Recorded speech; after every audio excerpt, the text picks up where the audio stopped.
My girlfriend was a gold digger with 2 husbands. I was her third victim. We all found out and destroyed her. I thought she was the love of my life. Beautiful, charming, successful. She said she was a businesswoman. She said she was single. She said she loved me. She had 2 husbands. One in Texas, one in Florida. I was just her ATM. She was using all of us. For years. We found each other. 3 men. 3 lives. 1 woman. We destroyed her together. This is the story of how we took everything back. Let me tell you about the woman I loved. The woman I trusted. The woman who destroyed everything. My name is Michael. I am 34 years old. I live in Chicago, Illinois. I am a software engineer. I am successful. I am careful. I am cautious. I was careful with my money. I was careful with my heart. I was careful with my trust. But I wasn't careful enough. I met her at a business conference in New York. It was a Tuesday. I remember because it was raining. I hate the rain. I hate being wet. I hate being cold. I was standing in the corner of a ballroom, holding a glass of wine I didn't want, pretending to be interested in a conversation I wasn't part of. I was miserable. Then she walked in. She was beautiful. I mean, really beautiful. The kind of beautiful that makes you forget your own name. The kind of beautiful that makes you say stupid things. The kind of beautiful that makes you do stupid things. She had long brown hair that fell past her shoulders. She had green eyes that sparkled like emeralds. She had a smile that could stop traffic on the busiest highway. She had a laugh that could cure any sadness. She was wearing a red dress. It was elegant. It was classy. It was perfect. She walked across the room with confidence, with grace, with purpose. She stopped in front of me. "Hi," she said. "I'm Rachel. I saw you across the room. You look lost." I was lost. I was lost in her eyes. I was lost in her smile. I was lost in her presence. "I am lost," I said. "I hate these events." "Me too. But they're necessary, right?" "They are. But they're also exhausting." "Let me buy you a drink. We could be exhausted together." She bought me a drink. We talked for 3 hours. 3 hours of conversation. 3 hours of connection. 3 hours of falling in love. She told me she was a real estate investor. She told me she was from Texas. She told me she was single. "What about you?" she asked.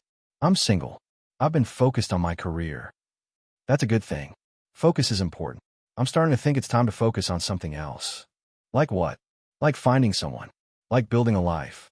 Like being happy. Those are good goals. What about you? What are your goals? "I want to travel. I want to see the world. I want to find someone who loves me for me. Not for my money. Not for my status. Just for me." She was lying. She had been lying from the very beginning. I didn't know. I trusted her. I believed her. We exchanged numbers. We started texting. We started calling. We started falling in love. Within 3 months, she moved to Chicago. She said she wanted to be closer to me. She said she wanted to start a life with me. I was happy. I was excited. I was in love. I told her about my past. I told her about my struggles. I told her about my successes. "You're so strong," she said. "You've been through so much. You've overcome so much. I admire you." "Thank you. What about you? Tell me about your past." "It's complicated. My family is difficult. I don't talk about them." "I understand. Family can be complicated." "Thank you for understanding. You're so different from other men." "Different how?" "You listen. You care. You want to know about me. I don't want to know about you. I want to know everything." "You will. Just give me time." She was buying time. She was hiding her secrets. She was protecting her lies. She moved into my apartment. I gave her a key. I gave her access to my bank account. I gave her everything. I trusted her. I loved her. I believed in her. We dated for a year. We talked about marriage. We talked about children. We talked about a future. "I want to marry you," I said. "I want to marry you too." "When?" "Soon. I just need to figure a few things out first." "Like what?" "Like my business. Like my family. Like my life. I'll help you. I'll support you. I'll do anything for you." "I know. That's why I love you." She didn't love me. She loved my money. She loved my status. She loved my willingness to provide. I was her ATM, her safety net, her backup plan. She was using me. She was using all of us. I found out about her first husband by accident. It was a Sunday morning. She was taking a shower. I was cleaning out her closet. She had asked me to organize her things. She had said she needed help. She had said she was overwhelmed. I was happy to help. I loved her. I would do anything for her. I found a box. It was hidden in the back of the closet. behind her shoes, behind her clothes, behind everything. I opened it.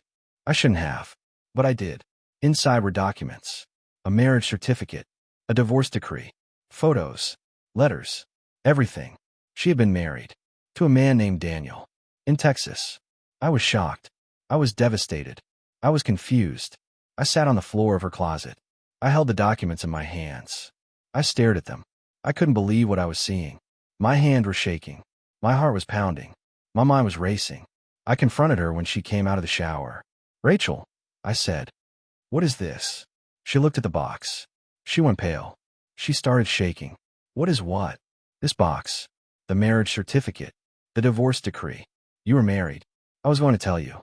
I just didn't know how." "You were going to tell me? When?" "When we got married. When we had children. When we built a life together. I didn't want to lose you. I was scared." "Scared of what?" "Scared that you wouldn't understand. Scared that you would judge me. Scared that you would leave me. I wouldn't have left you. I would have understood. I would have supported you. That's why I didn't tell you. Because I knew you would understand. Because I knew you would support me. Because I knew you would forgive me." She was lying. She wasn't sorry. She was sorry she got caught. I didn't leave her. I should have. But I didn't. I loved her. I trusted her. I believed her. I was a fool. After I found out about the first husband, I became suspicious.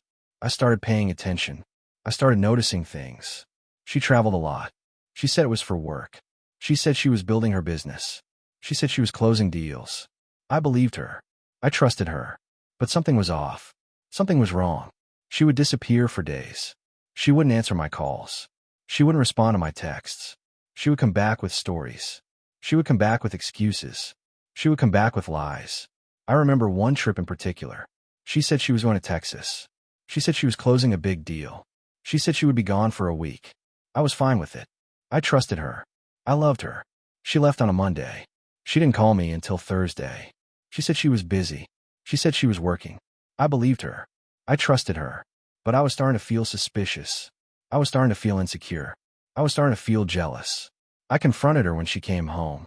"Rachel," I said, "I need to talk to you." "About what?" "About your trip. About your work. About everything." "What about it?" "You didn't call me for 3 days.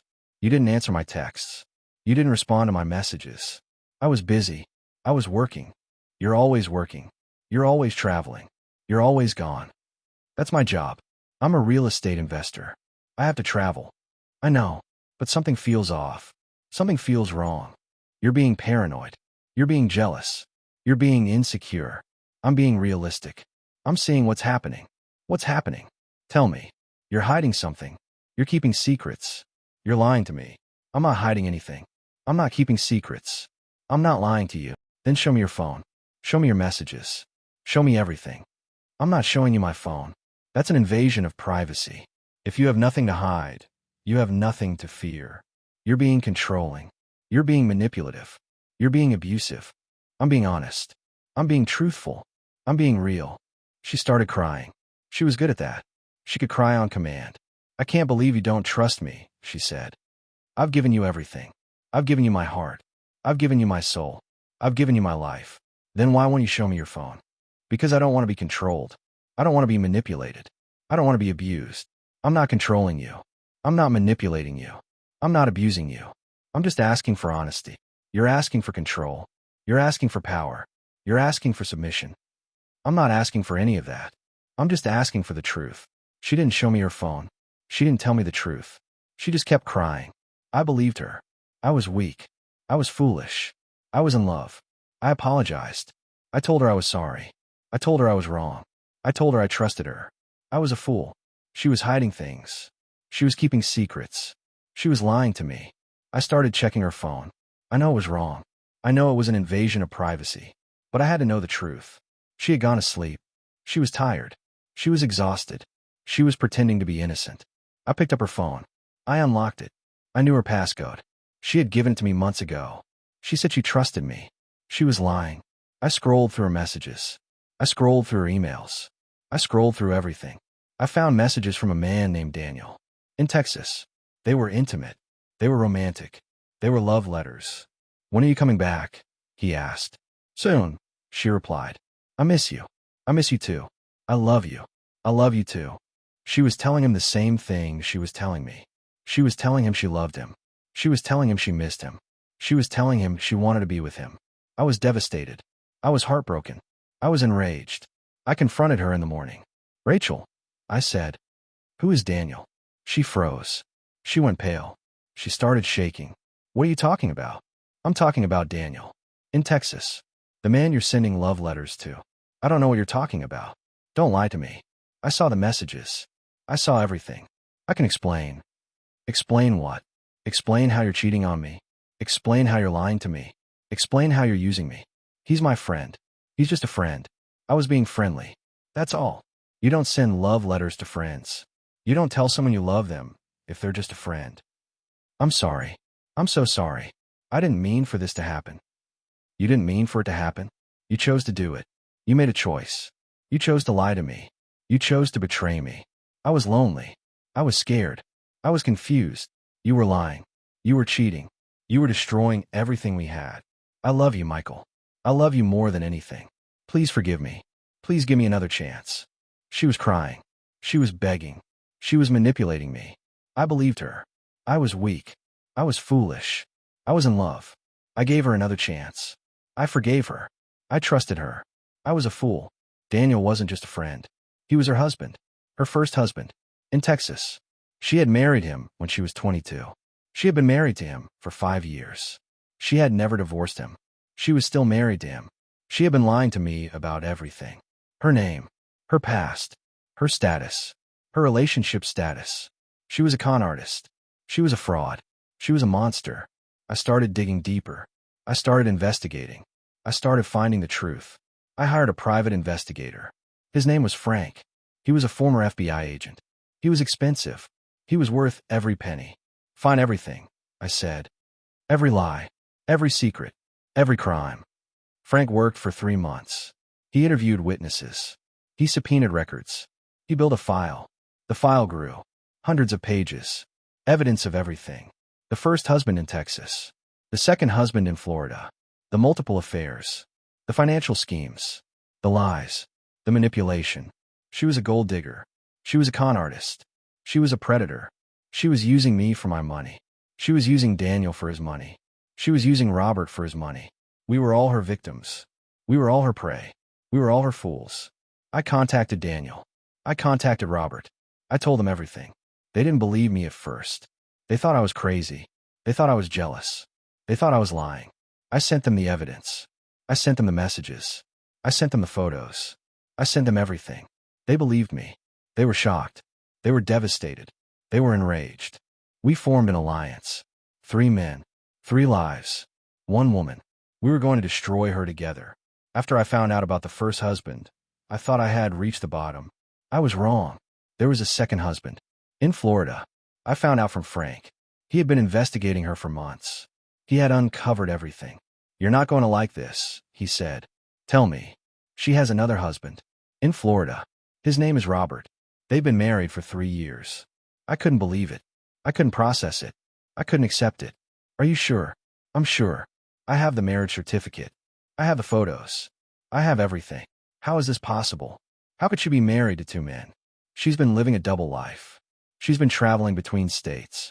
She's been lying to everyone. Why? Why would she do this? For money. For power. For control. She's a predator. She preys on successful men. She takes their money. She takes their love. She takes their lives. What do?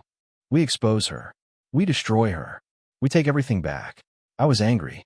I was devastated. I was determined. I contacted Robert. I told him everything. "Robert," I said, "I have some bad news." "What bad news?" "Your wife is not who you think she is." "What are you talking about?" "She's been lying to you. She's been using you. She has another husband. In Texas. And she's been cheating on both of you with me. That's impossible. She loves me. She would never do that. I have proof. I have evidence. I have everything. Show me." I sent him the evidence. I sent him the messages. I sent him the photos. I sent him everything. He called me back an hour later. He was crying. "I can't believe it," he said. "I can't believe she would do this to me." "I know. I can't believe it either." What do? We destroy her. Together. How? We gather evidence. We build a case. We expose her publicly. We take everything from her. She'll fight back. She'll try to destroy us. Let her try. We have the truth. We have the evidence. We have the power. We formed an alliance. 3 men, 3 lives, 1 woman. We were going to destroy her completely. Daniel was the first husband. He was from Texas. He had been married to her for 5 years. He had given her everything. His love, his trust, his money. She had drained his bank accounts. She had maxed out his credit cards. She had stolen his identity. She had left him with nothing. No money. No savings. No future. He was still paying off her debts. He was still struggling. He was still recovering. How did I not see it? He asked. How did I not know? She was a con artist. She was a professional. She knew exactly what she was doing. I loved her. I trusted her. I gave her everything. She took everything. She used you. She used all of us. I should have known. I should have seen the signs. We all should have known. We all should have seen the signs. But we didn't. We were in love. We were blind. Robert was the second husband. He was from Florida. He had been married to her for 3 years. He had given her everything. His love. His trust. His money. She had drained his bank accounts. She had maxed out his credit cards. She had stolen his identity. She had left him with nothing. No money. No savings. No future. How did I not see it? He asked. How did I not know? She was a con artist. She was a professional. She knew exactly what she was doing. I loved her. I trusted her. I gave her everything. She took everything. She used you. She used all of us. I should have known. I should have seen the signs. We all should have known. We all should have seen the signs. But we didn't. We were in love. We were blind. I was the third victim. I had been with her for 2 years. I had given her everything. My love. My trust. My money. She had drained my bank accounts.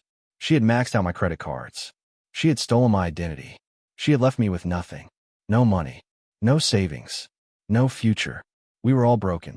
We were all humiliated. We were all destroyed. But we were also united. We were also determined. We were also powerful. We were going to take everything back. We formed an alliance. 3 men, 3 lives, 1 woman. We were going to destroy her completely. We met in person for the first time in Chicago. Daniel flew in from Texas.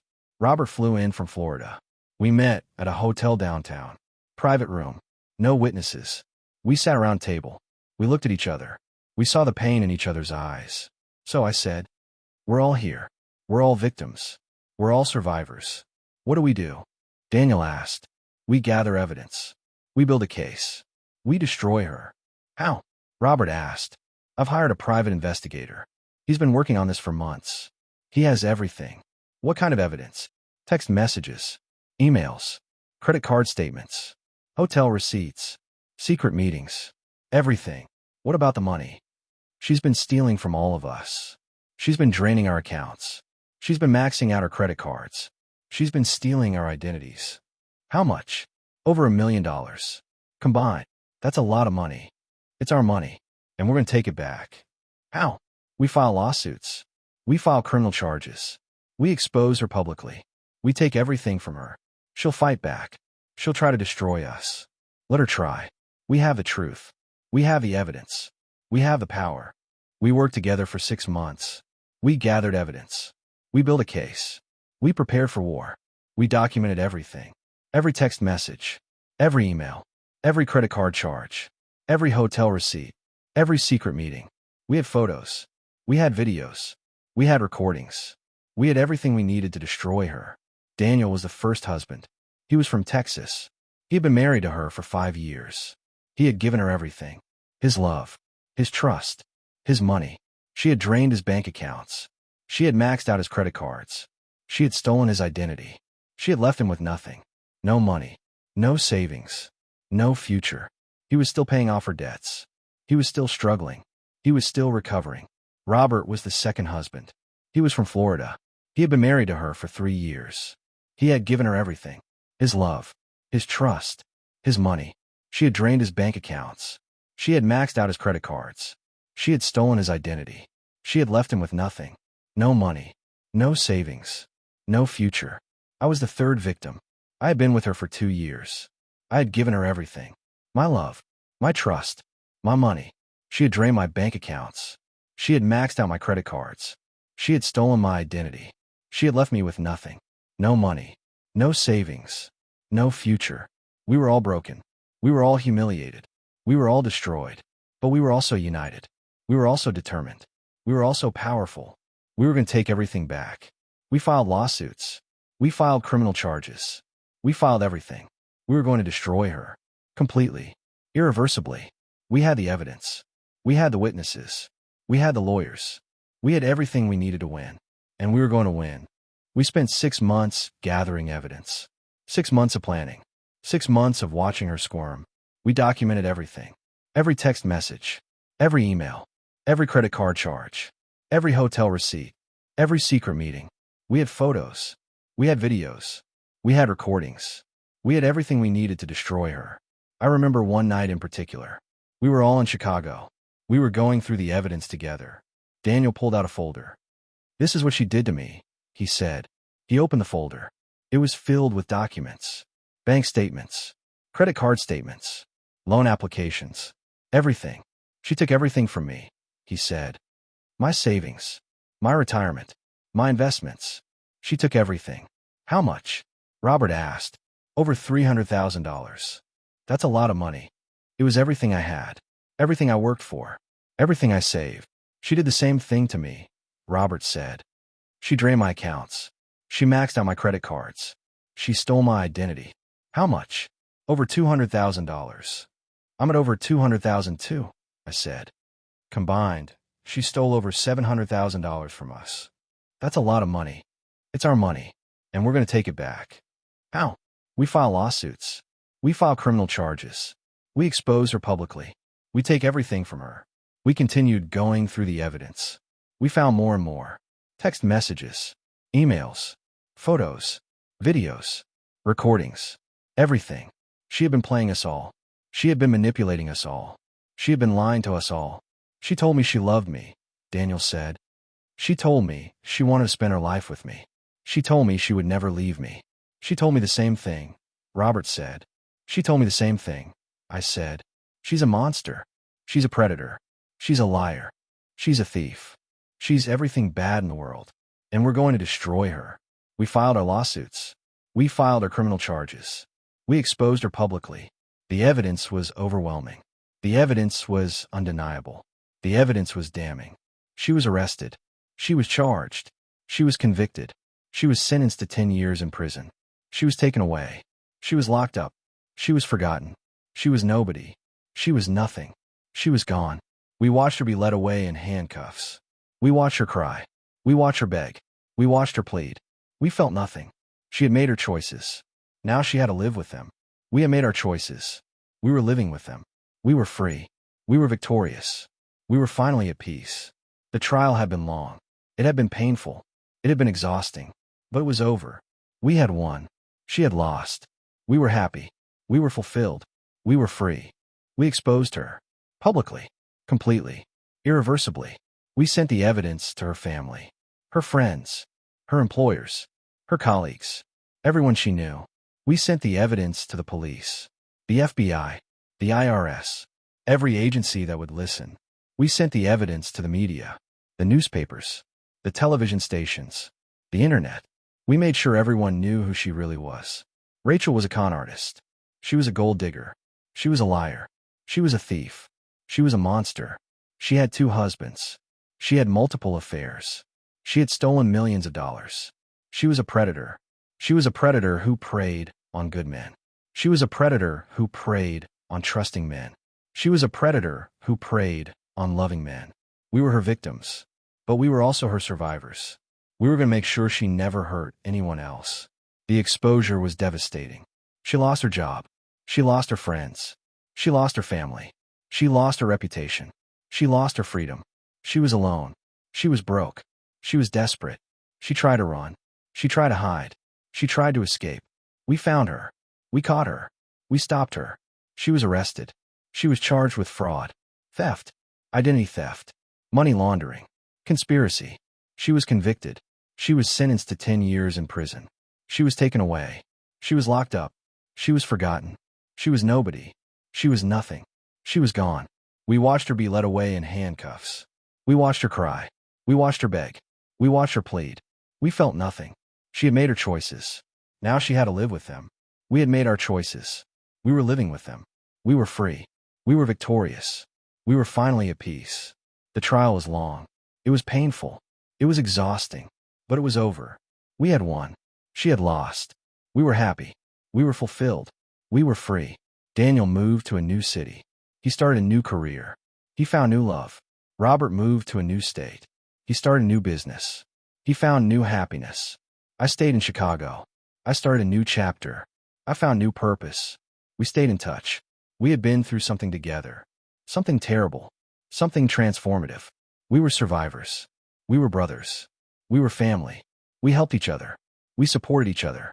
We encouraged each other. We healed together. I thought about Rachel sometimes. I thought about the woman I loved. I thought about the monster she really was. I didn't feel anger. I didn't feel sadness. I didn't feel anything. She was in the past.